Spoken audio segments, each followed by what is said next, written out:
पवित्रं पापनाशनम् आपदां हरति नित्यं लक्ष्मीस्तिष्ठति सर्वदा गन्धद्वारां दुराधर्ष्यां नित्यपुष्टां करेशणीम् ईश्वरीं सर्वभूतानां धामेहोपहवे श्रियम्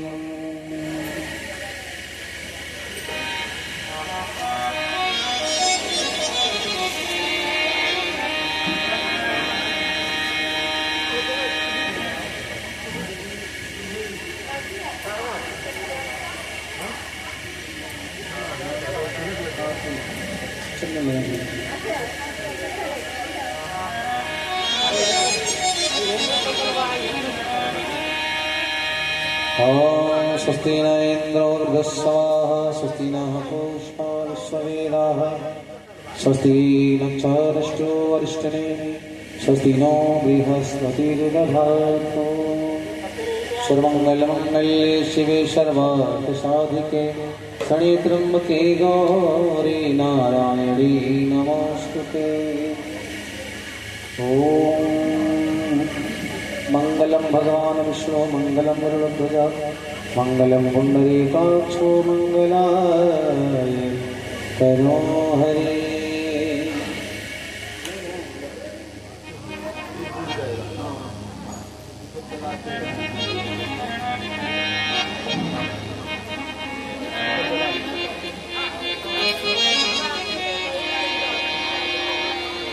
आप जला लीजिए।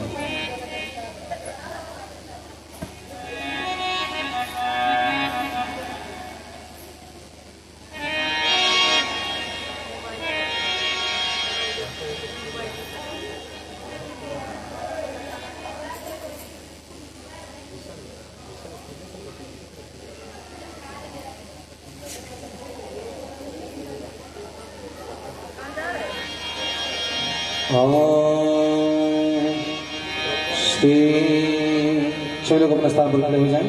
आगे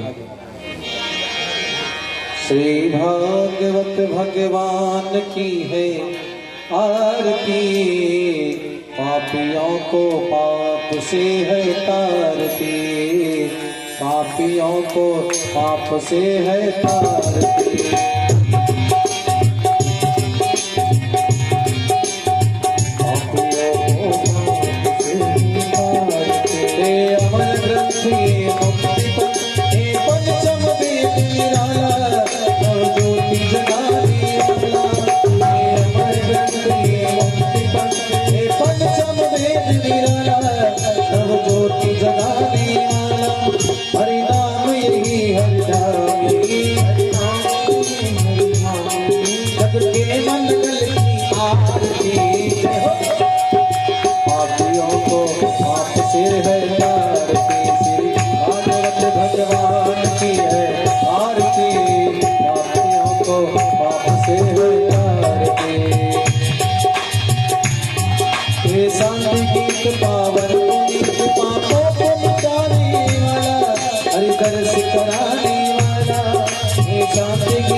सिंचन कर देंगे आरती का और सब आरती निकालें या चालू कर दीजिए। स्विच केवल दबा देना है। आप सभी लोग अपने स्थान पर बैठ जाइए।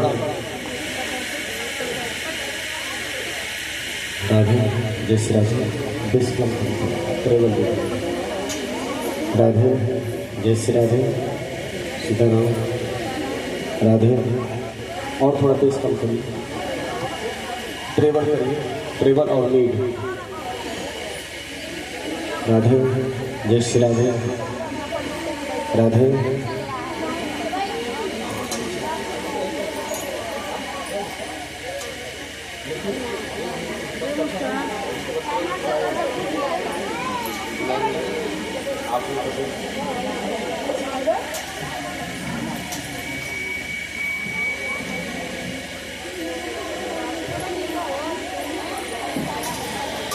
राधे,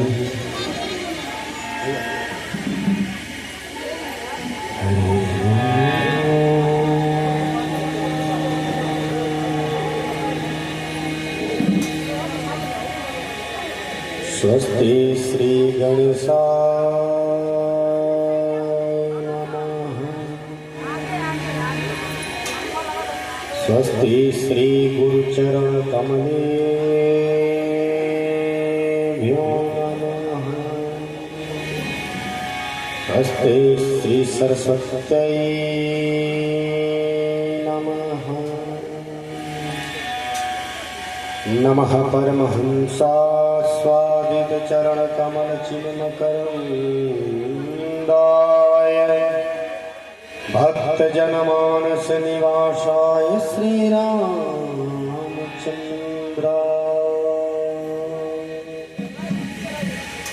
ध्येयं सदा परिभवगणमभीष्टदोहम्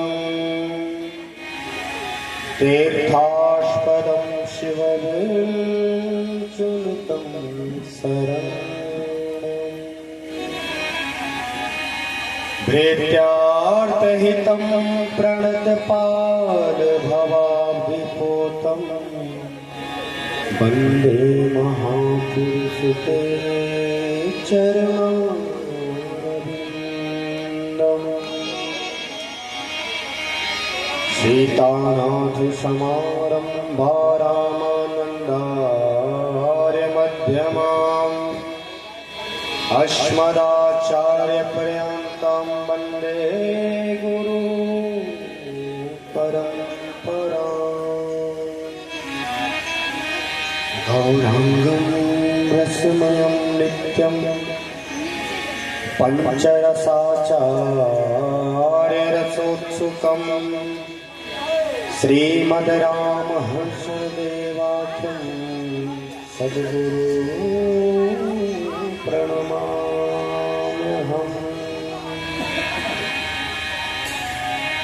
वृन्दावनेश्वरी तवैव पदारविन्दं प्रेमामृतैकमकरन्दरसौघपूर्णम् हृदयार्पितं मधुपते स्मरतापमोग्रं निर्वापयत परम शीतलमाश्रयामि।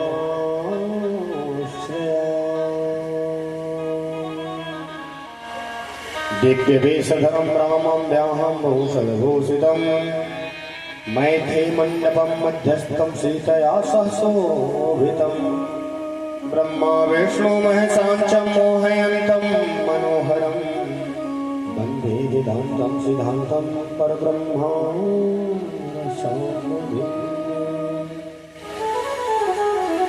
जय जय मिथिला मैथिली जयति जनकपुर धाम। जय राघव सरजू अवध दास करत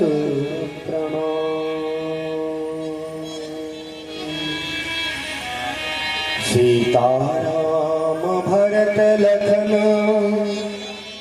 रिपुहन हनुमत बीर आपन मोहि जन जान के करहूं कृपा मत भीर। बोल भागवत महापुराण की हो, वृंदावन बिहारी लाल की हो, श्री वृंदावन धाम की हो, श्री चित्रकूट धाम की, श्री अयोध्या धाम की, श्री मिथिला धाम की। श्री शांति कुंज हरिद्वार के परम पूज्य श्री सतगुरुदेव भगवान की परम पूज्य वंदनीय माता जो की जय जय श्री राधे जय जय श्री राधे जय जय श्री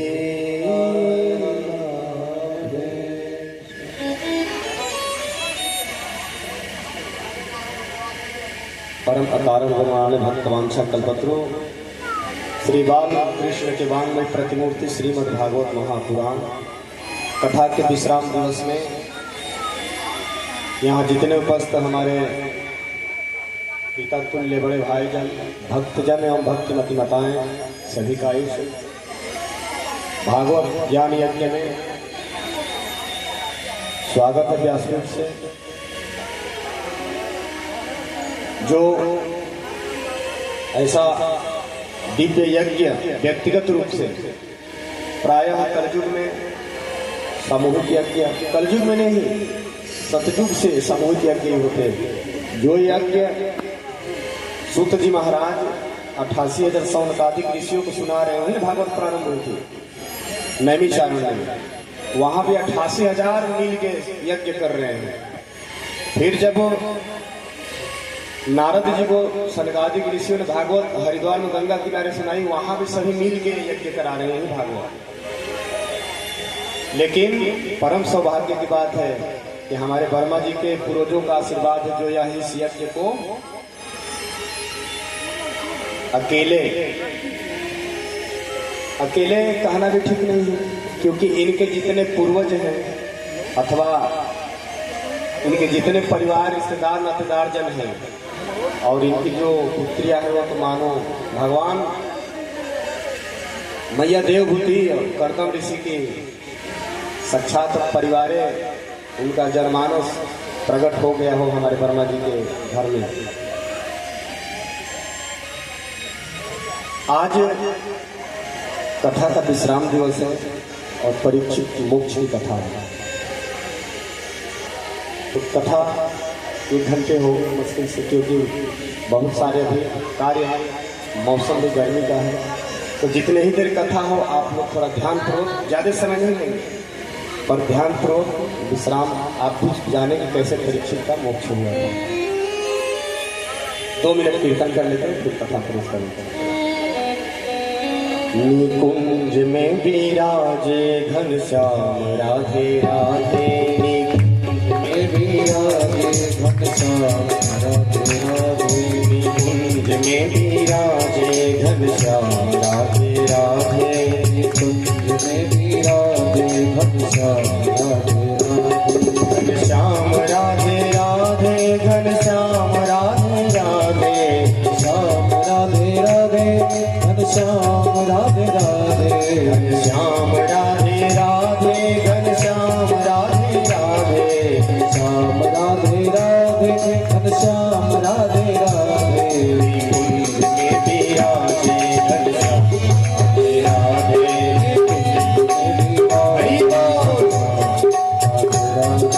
गोवर्धन में राधे राधे,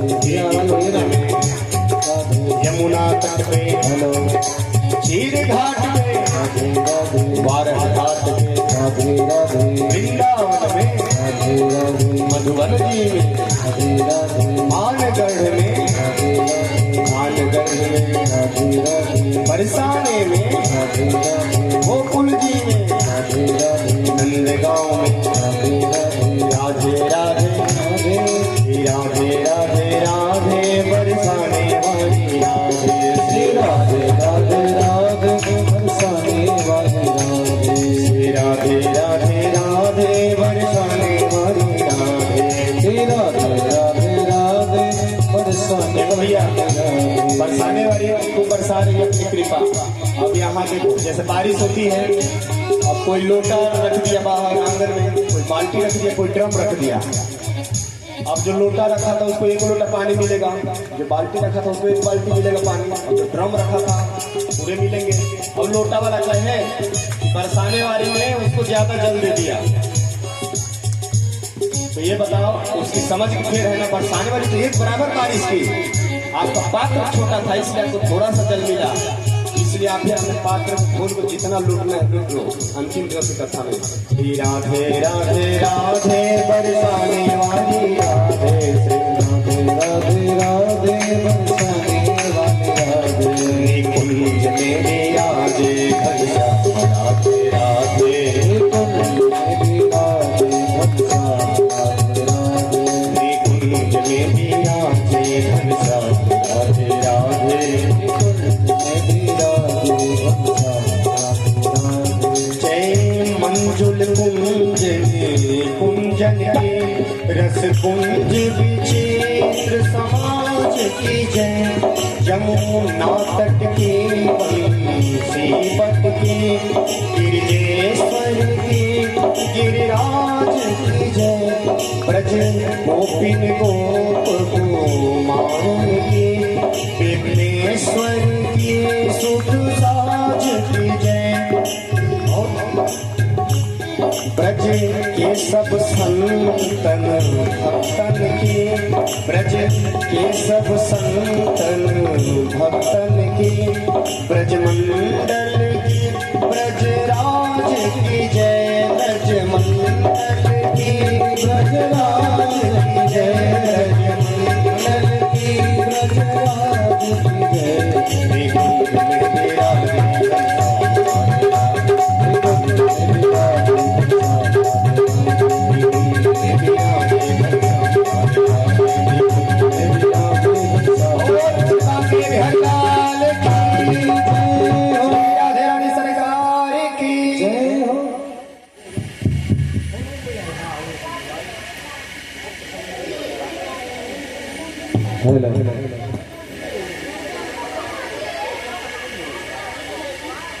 अब अपने मन बुद्धि चित्त को अंतःकरण को शांत रखेंगे और कथा में प्रवेश करते हैं। कल की कथा हमने श्रवण की थी कि भगवान के प्रिय भक्त सुदामा जी को भगवान ने सब कुछ पल भर में समर्पित कर दिया, धन धनार्दन से भरपूर कर दिया। जब उनके शरणापन में उनके पास गया था, उनको आश्रित हुए। अब आगे क्या हुआ कि काशी का एक राजा था, कोंडू, काशी बनारस, वहां का एक राजा था कोंडू, उसका मित्र था काशीराज। उसने बोला कि देखो भैया, ये जो कृष्ण है इसको सभी लोग भगवान मानते हैं, है तो मनुष्य ही हमें जैसा, पर इसको सब भगवान मानते हैं। देखो यही लोग गलती कर देते हैं, अपने से तुलना करने लगते हैं। अब जैसे कहा जाए, अरे गुरु जी आदमी ही तो थे, हम ही जैसे तो थे, ये मूर्खता हुई ना। जिन्होंने अपने तप के बल पर अपनी एक एक हड्डियों को सुखा दिया हुआ, ऐसे ऐसे महात्मा संत जन हुए जो गायत्री में 24-24 पुरस्चरण करने वाले, छाछ मक्खा खा के। तो हम अपनी तुलना करेंगे, कह रहे ये तो हमारे ही कैसे हैं, तो यह हमारी मूर्खता है। प्रभु अवतार में और जन्म में अंतर होता है। शायद पूर्व में हमने बताया है कि नहीं, जैसे कुआं में कोई गिर जाए और दूसरा कोई पानी भरने जाए, देखिए कोई गिरा है तो हल्ला करेंगे, कुआं में कोई गिरा है, तो लोग बांस उसके सहारे नीचे जाएंगे, निकालना। तो जैसे आया कोई देखा, अरे एक नहीं गिरे, दो गिरे हैं, तो बोला नहीं, दो नहीं गिरे, गिरा तो एक ही है, क्योंकि जो गिरा है वो घबराया है और दूसरा स्वयं उतर के गया है उसको बचाने के लिए। तो जो गिरा है वो घबराया है और जो उतर के गया उसको कोई भय नहीं। ठीक उसी प्रकार हम लोग गिरे हुए हैं संसार में, अपने कर्मानुसार गिरे हैं, इसलिए हम लोग ये जितने दुख विपत हमारे जीवन में आते हैं तो हम लोग दुख से पीड़ित हैं, लेकिन जिनका अवतार होता है वो दुख में नहीं व्यापता, इसी संसार दुखालय में रहते हो सदा प्रसन्न हो रहते हैं। अवतार में और जन्म में यही अंतर होता है, सब कुछ बाकी हमारे ही जैसा दिखेगा, लेकिन जो अवतारी महापुरुष महात्मा भगवान होते हैं उनके जीवन में दुख ये त्रिगुण माया से परे होते हैं और हम लोग त्रिगुण के अधीन होते हैं। जैसा सत्वगुण रजोगुण और तमोगुण चलाता है उसी के अनुसार चलते हैं। तो यहाँ काशी राज ने अपने मित्र को सिखा दिया कि देखो एक काम करो, तुम स्वयं कृष्ण भगवान बन जाओ, वैसा ही रूप बना दो। मैं जानता हूँ कृष्ण के पास एक सुदर्शन चक्र है और एक गरुड़ है, उसी पर भी बैठता है, यहाँ बैजंती माला पहना है, कौशुक मणि लगाया है। ऐसा ही आप करो। मैं कुछ वैज्ञानिकों से मिलकर तुम्हारे लायक यंत्र बनवा देता हूँ। उसने रिमोट दबाने वाला गरुड़ बनवा दिया, सुदर्शन चक्र नाचने वाला बना दिया, सब बना के, और चारों तरफ जब बिल्कुल भगवान कृष्ण ने वसुदेव की तरफ पौंडरू दिखने लगा तो भगवान को पत्र लिखा, काशीराज पत्र लिखो, बोलो क्या है द्वारिकाधीश कृष्ण असली मैं हूँ भगवान, तुम नकली हो। अगर अपनी भलाई चाहते हो तो इस धरती को छोड़ के, भारत को छोड़ के विदेश भागो, नहीं तो हमारे तुम्हारे पास युद्ध कर ले। अब अपने देखो, जो मूर्ख होते हैं, जो मूर्ख होते हैं वो दूसरे के फूकने से ही, कहने से करते हैं। शंख और मूर्ख दूसरे के फूकने से करते हैं। अब उस जैसा जैसा कह रहा है काशीराज, वैसा वैसा वो कर रहा है। अब तो पौंडरुक ने वैसा ही चिट्ठी लिख दिया। अब जैसे भगवान कृष्ण के पास उद्धव जी लेकर गए, बोले प्रभु आप नकली हो। भगवान ने कहा क्या मतलब? तो असली वसुदेव कृष्ण भगवान बनारस में प्रकट हो गए हैं। उन्होंने चिट्ठी भेजा है कि असली मैं हूं, तुम नकली हो, जल्दी से भाग जाओ, नहीं तो हम आ रहे हैं। भगवान कृष्ण ने उस चिट्ठी को पलट के उस दूत को लिखा कि भैया ले जाओ, अपने भगवान से कहो तो वो क्यों कष्ट करे यहाँ आने की, मैं स्वयं उनके पास आ रहा हूँ। अब जैसे चिट्ठी में दूत ने ला के बनारस दिया काशीराज को, पौंडरुक को, तो भगवान स्वयं आ रहे तुम्हारे पास। अब तो पौंडरुक कांपने लगा, अपने मित्र काशी को बोला क्यों रे काशी, तूने सिर हमें चढ़ा के पत्र लिखवा दिया, वो वासुदेव कृष्ण स्वयं आ रहा है मेरे पास युद्ध करना, मैं क्या करूँ? पौंडरुक से काशी ने कहा, काशी पौंडरुक तुम चिंता न करो, आने दो ना। अरे समाज के सामने अपने गरुड़ पे बैठना, रिमोट दबाना, उड़ जाओगे आकाश में, सुदर्शन चक्र तुम्हारा नाचने लगेगा, सब लोग देख के तुम्हें असली मान लेंगे, सब समाज तुम्हारे पीछे से लड़ जाएगी। हुआ ऐसा ही, जैसे भगवान कृष्ण आए, पौंडरुक अपने गरुड़ पे बैठा, रिमोट दबाया, उसे गरुड़ फड़फड़ा के उड़ने लगा आसमान में। जरा विचार करिए कि हम लोग आज कोई चीज वैज्ञानिक बना देते हैं तो अपने आप को बड़ा आविष्कार समझते हैं। उस समय ऐसे ऐसे गरुड़ रिमोट से उड़ने वाले बनाने वाले थे इस धरती पर, इसी महापुरुष। जैसे भगवान आए वैसे ही पौंडरुक ने अपना रिमोट दबाया, गरुड़ पर बैठा आसमान में उड़ गया, उसका सुदर्शन चक्र नाचने लगा। अब भगवान जैसे देखे पौंडरुक को बड़ा हर्ष से, अरे उद्धव ये तो सच में बिल्कुल मेरा ही स्वरूप बना दिया है। उद्धव जी ने कहा प्रभु जल्दी इसका खात्मा करो। भगवान ने कहा वो तो सही है, पर ये जरा विचार करो, मेरे जैसा रूप बनाने के लिए कितना मेरा चिंतन किया होगा, तब जाके मेरे जैसा सुदर्शन चक्र, मेरे जैसा बैजंती, मोर पंख, गरुड़, सब मेरे जैसा बनाया है स्वरूप। मेरा बहुत चिंतन किया होगा, इसलिए इसको तो मेरा ध्यान ही चाहिए। भगवान ने अपने ऐसे अंगुली के सुदर्शन चक्र को विराजमान किया, आदेश किया सुदर्शन चक्र जाके पौंडरुक को और काशीराज को, दोनों का गर्दन उतारा, दोनों की प्राण ज्योति जो है भगवान के चरणों में आकर विलीन हो गई। बोल भक्त वत्सल भगवान की जय। अब आगे क्या हुआ देखो, यहाँ जो भक्ति करते हैं उनके अधीन हो जाते हैं भगवान। भक्ति कोई राग पूर्वक करता है, कोई द्वेष पूर्वक। ये द्वेष पूर्वक किया है ना, उन्हीं का तो चिंतन किया है, तो भगवान की तो प्राप्ति हुई। अरे शिशुपाल भगवान को रोज 99 गालियां देता था, 100 गालियां, फिर भी उसको भगवान की प्राप्ति हुई। कंस, ये जितने आपके हिरणाक्ष हैं, कश्यप, सब भगवान को गालियां देने वाले थे, सबको भगवान का धाम प्राप्त हुआ बैर भाव से भी। अगर कोई प्रेम से भजे तो उसकी क्या कहना, उसी को सीधे लीला में प्रवेश होती है एक बार। लेकिन इसमें जानते हो जब भक्ति करे तो गुण दोष को त्याग दे, यही सर्व बाधा है। ऊंच नीच को त्याग दे, जो हम उनसे छोटा, मैं उनसे बड़ा, ये बाधक है, मुख्य खंभा है रोकने वाला। रैदास जी महाराज, कौन कौन जानता है संत रैदास जी को? अरे संत रैदास जी को आप नहीं जानते, बड़ा विचित्र है। संत रैदास जी काशी में विराजते थे, तो एक बार यही गोरक्षनाथ जी को तो जानते हैं, गोरखपुर में गुरु गोरखनाथ जी।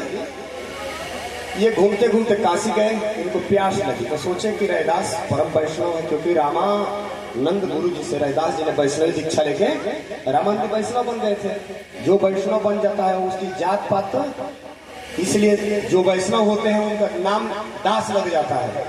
इनका क्या बना, इनका नाम फसली, इनका पिताजी ने नाम रखा था रब्बी, और गुरु जी ने जब दीक्षा दिया तो नाम रख दिया दास, रब्बी दास, अथवा उन्हीं को रैदास कहने लगे।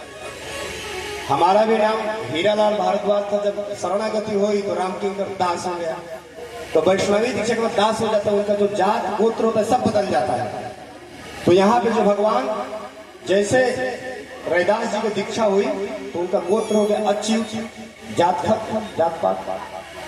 तो गुरु गोरक्षनाथ जी जो है गए, उनके यहाँ प्यास लगी, बोले कि रैदास जी हमें प्यास लगी, जल दो। तो रैदास जी जिस कठौती में चमड़ा भिगोते थे, उनका काम था वही चमड़े का काम करना। तो वहां पे उन्होंने उसी में भगवान को नहलाते थे, शालिग्राम भगवान अथवा ठाकुर जी को उसी एक ही कठौती जो थी, नहीं जितना है हमारे पास उतने में तो अपना करेंगे सेवा। उनके पास वही कठौती थी, उसी में चमड़ा भिगोते थे, उसी में ठाकुर जी को भी स्नान कराते थे। तो हाले में ठाकुर जी को स्नान कराए थे। गुरु गोरखनाथ जी को उन्होंने उसी कठौती में से पानी भर के गिलास में दिया कि पी लेंगे तो भगवान का चरणामृत हो जाएगा मेरे पास। अब गुरु गोरखनाथ जी ने देखा कि तो उसी में चमड़ा भिगोते उसी से पानी दिए हैं। गुरु गोरखनाथ जी ने कहा, हे रैदास ये मैं नहीं पीऊंगा, साफ जल पिलाओ। वहीं पे कबीर दास की बिटिया कमाली थी बगल में। रैदास जी बोली, बाबा ये जल दो मुझे, और उस कमाली ने उस जल को पी लिया। बोला मैं आपके लिए महात्मा जी कुएं से साफ जल भर के लाती हूँ। गई कमाली कुएं से साफ जल भर के लाई और गुरु गोरखनाथ जी को पिला दी, अपना प्यास बुझा के चले चले। अब कालांतर में कमाली का विवाह हुआ मुल्तानपुर, जो कबीर दास की बिटिया है का विवाह हुआ मुल्तानपुर। मुल्तानपुर कहाँ है, जो आज पंडित दीनदयाल अथवा मुगल सराय के नाम से जाना जाता है, वहीं पे विवाह हुआ उनका। तो यही गुरु गोरखनाथ जी सिद्धि योगी थे, इसलिए तो उनके संप्रदाय से योगी योगी योगी चलते हैं। योगी थे तो ये इनका एक शर्त था कि मैं उसी के घर भोजन पाऊंगा जो कमंडलू लिए थे करवा, जो इसको भर देगा। और सिद्धि थे, उसको भक्त ही भर पाएंगे, ताकि मैं केवल वैष्णव भक्तों के घर ही भोजन करूं, किसी के नहीं। जो भजन साधना करता वो वही भर पाएगा। तो गए मुल्तानपुर में, बोले कि भैया मेरा कमंडल भर दो, मैं उसी जगह भोजन पाऊंगा। वहां का राजा कितना भी डाले कमंडल भरे ना, करवा उनका ना भरे, सभी लोग भर के गांव के लोग थक गए। ये बात जैसे कमाली को पहुंची कान में, कमाली ने अपने पतिदेव से कहा उन बाबा को मेरे पास ला, मैं उनका कमंडल में करवा भरूंगा। उनके पतिदेव ने कहा इतने बड़े बड़े राजा लोग नहीं भर पाए, तुम क्या भरोगे। कमाली ने कहा आप मेरी बात मानिए, एक बार उन महात्मा जी को घर लाइए। पत्नी के कहे अनुसार पति ने गुरु गोरखनाथ जी को लेकर आए घर, और यहाँ पे जैसे कमाली ने एक मुट्ठी जैसे अन्न डाला उस करवा में, पूरा उफान के गिरने लगा बाहर। और गुरु गोरखनाथ जी ने कहा बिटिया ये तूने कला कहाँ से सीखा। कमाली ने कहा बाबा मैं उसी करवा से, उसी कठौती के जल से सीखे हूँ। कौन सी कठौती। तब कमाली ने सब सारी बात बताई।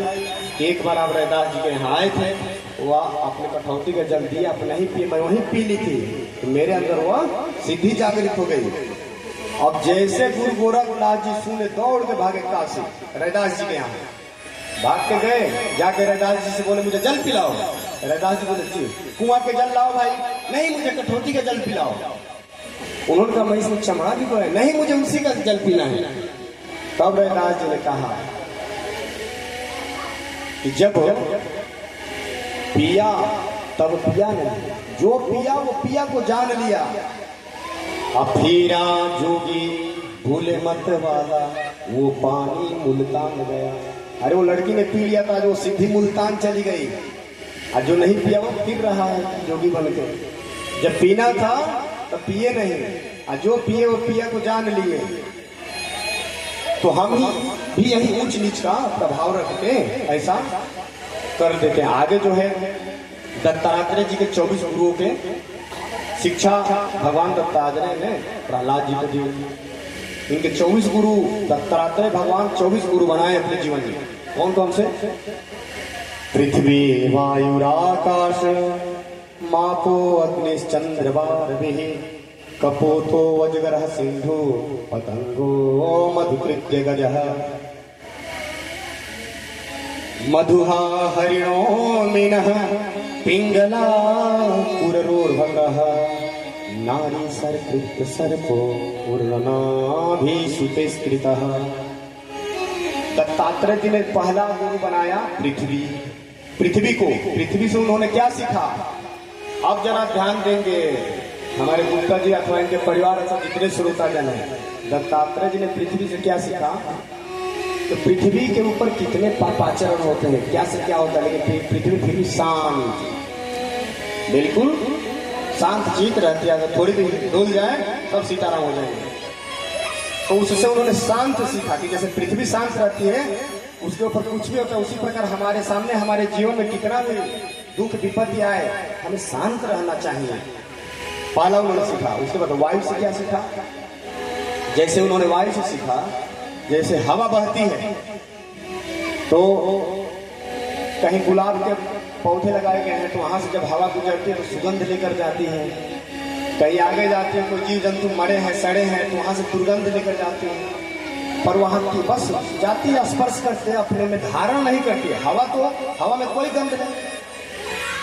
अरे कोई अगर सुगंध से मिला तो सुगंध देने लगे, दुर्गंध से मिला तो दुर्गंध, पर वो अपने धारण नहीं करती। उसी प्रकार हमारे जीवन में दुख सुख आए तो उसे प्रभावित ना हो, इसलिए वही व्यथन थे पुरुषः पुरुषः व्यथित मत हो, क्योंकि सम दुख सुख धीरम स्वमृतम त्वाय कल्पते। अगर इन दुख सुख को आने वाले इनको सह जाओगे तो तुम्हें अमृत मिलेगा। कौन सा अमृत? तत्व रूपी अमृत। तत्व क्या है? वही भगवान है, वो मिलेगा तुमको, इसलिए सह जाओ। उन्होंने तीसरा गुरु बनाया पृथ्वी वायु आकाश को, अग्नि चंद्रमा रवि, अग्नि को गुरु बनाया। अग्नि में कुछ भी डाल दो, उसे काम है जलाना। उसी प्रकार हमारा स्वभाव है संसार में सबको भगवत स्वरूप भगवान के स्वरूप मान के सबको एक नजर से देखें। चंद्रमा को उन्होंने गुरु बनाया कि सबको शीतल देते हैं, मतलब किसी को ताप नहीं देते, शीतलता देते। उसी प्रकार हम भी अपने से सबको सुख दें। पृथ्वी वायुराकाश मापो अग्निश्चंद्रमा रवि कपोतो वज्रः सिंधु पतंगो मधुकृत्य। कपोत उन्होंने कबूतर को गुरु बनाया। कबूतर से क्या सीखा? कबूतर और कबूतरी और उनके बाल बच्चे थे।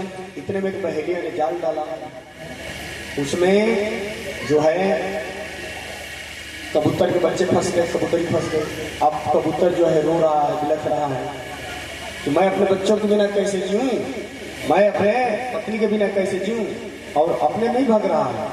इतने में पहेलिया ने जाल डाल के उसको फंसा लिया, उसे ही पकड़ लिया। उसी प्रकार हम अपने परिवारी जन को सब कुछ मानते हैं, अरे वो मेरे साथ ये सब कुछ है, वो जब नहीं तो मैं क्या करूंगा, ऐसा भान करके अपना भी नाश करा लेते। जैसे कबूतर ने उन माया रूपी अपने सगे संबंधियों के पीछे जाकर के अपने आप को भी समर्पित कर दिया। उसी प्रकार हम भी कबूतर की भांति आसक्ति हो करके अपना नष्ट कर लेते। जो बाकी का समय भगवत प्राप्ति के लिए बचा रहता है उसको भी मोह माया के जाल में फंस गए। उसके बाद उन्होंने अजगर को गुरु बनाया। अजगर कभी मेहनत नहीं करता और सबसे हट्टा मोटा तगड़ा रहता है, क्योंकि जब अजगर को भूख लगती है एक बार श्वास लेता है, अजा नाम बकरी को भी निकल जाता है अजगर। इसलिए संत महात्मा को चाहिए कि आकाश की दृष्टि से जिए, जो आ गया उसी में संतुष्ट रहो। इससे गृहस्थियों को यह शिक्षा लेनी चाहिए कि जो हमारे जीवन भगवान जितना दिए हैं उसी में संतुष्ट रहो। जो आना होगा प्रारब्धानुसार आएगा, ज्यादा भाग दौड़ न करो। उन्होंने नारी एक स्त्री थी कुंवारी कन्या, उससे उन्होंने सीखा। उसके सगाई हो गई थी, सगाई में उसके ससुर ने चूड़ियां पहना दी थी दोनों हाथ में। एक दिन ससुर जी होने वाले ससुर जी उसी गांव की तरफ आए तो सोचे बिटिया को भी देख लेंगे। जैसे आए तो उन्होंने देखा कि उस समय कोई घर में नहीं था, वही एक बिटिया थी जिसके सगाई जिसका हुआ था उस घर में। और घर में कुछ था नहीं बनाने को, तो सोची कि ससुर जाए कम से कम धान को कूट के चावल बनाते हैं, खीर पवाते थे। धान कूटने लगी, जैसे उखली में चूड़िया खन खन बजने लगी, तो उसने सोचा कि ससुर जी कान में चूड़िया सुनाई देगी तो समझ जाएंगे कि लगता है कि घर में चावल नहीं है, इसलिए उठ रही है, तो शायद रिश्ता टूट जाएगा, कितने भिखारी लोग हैं। इसलिए उसने 2-2 चूड़िया उतार दी, कम कर दी।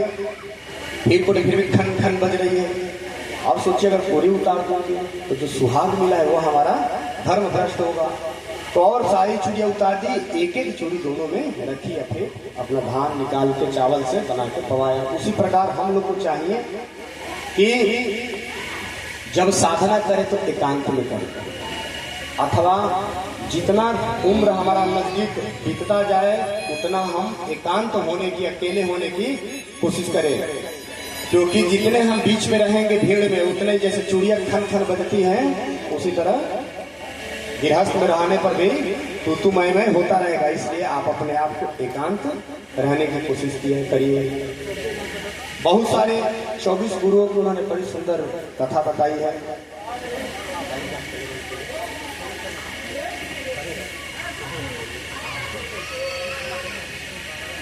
अब जो है